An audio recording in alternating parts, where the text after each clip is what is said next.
Bonjour Emmanuel Ducrot. Bonjour Dimitri, bonjour à tous. Alors face à la politique de Donald Trump, les appels au boycott de produits américains se multiplient. Le mouvement est parti du Canada. Il est en train de prendre de l'ampleur chez nous, Emmanuel. On a vu fleurir ces derniers jours des reportages dans les supermarchés en France et ailleurs en Europe, montrant des consommateurs tentés de reposer dans les rayons des bouteilles de cola ou de ketchup de grandes marques américaines, les rétorsions par le portefeuille. Et dans un sondage paru dans la Tribune ce week-end, 68% des Français se disaient prêts à boycotter les produits américains.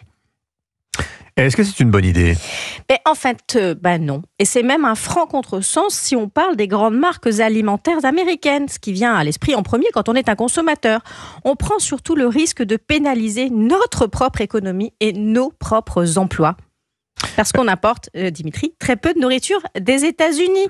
Notre balance commerciale agroalimentaire française est excédentaire de près de 5 milliards d'euros et elle ne cesse de s'améliorer. La France exporte massivement des vins, des spiritueux, des fromages, des produits de boulangerie, de l'alimentation animale et de l'eau. Le boycott, c'est d'abord prendre le risque de rétorsion.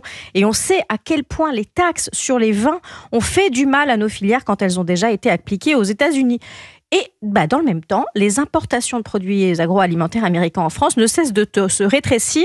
Moins de 800 millions d'euros l'année dernière. Des poissons, des crustacés, des fruits, des pamplemousses, des pistaches, des patates douces, un peu de bourbon, un peu de fèves de soja, mais très peu. D'ailleurs, la plupart du temps, on ignore que ce sont des produits américains. Oui, attendez, produits américains, je vais vous en citer des plus connus. Moi, le coca, le ketchup.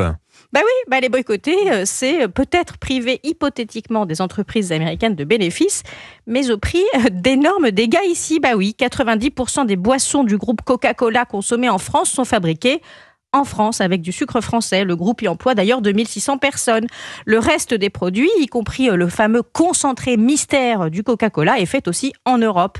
Heinz produit son ketchup aux Pays-Bas. Mars fabrique en France les M&M's, les glaces et les chewing-gums pour le marché européen. Häagen-Dazs du groupe General Mills produit ses glaces près d'Arras pour l'Europe, l'Afrique et le Moyen-Orient. Et toutes leurs fournitures sont locales. Et puis McDonald's aussi, qu'en est-il ? Boycotter McDonald's, c'est le meilleur moyen de boycotter l'agriculture française. Le modèle du roi du hamburger en France est unique au monde. Toutes les fournitures ont été relocalisées. Oui, jurisprudence José Bové, ça. Oui, c'est ça, c'est Post-Millau. C'est un des premiers clients de l'agriculture française. Les pommes de terre, le poulet, le blé, les fruits, tous sont produits en France, ainsi qu'une bonne part de son bœuf. Bon, alors qu'est-ce qu'on fait ? On oublie le boycott ? Les boycotts, il y en a qui ont essayé, comme on dit, ça n'a jamais vraiment fonctionné, ni contre les oranges d'Afrique du Sud, ni contre les oranges israéliennes. Mais bon, si vraiment on veut se donner bonne conscience en tant que consommateur, puisqu'on ne peut pas boycotter les armes, on peut se passer de Tesla, ça semble vraiment pénaliser la marque.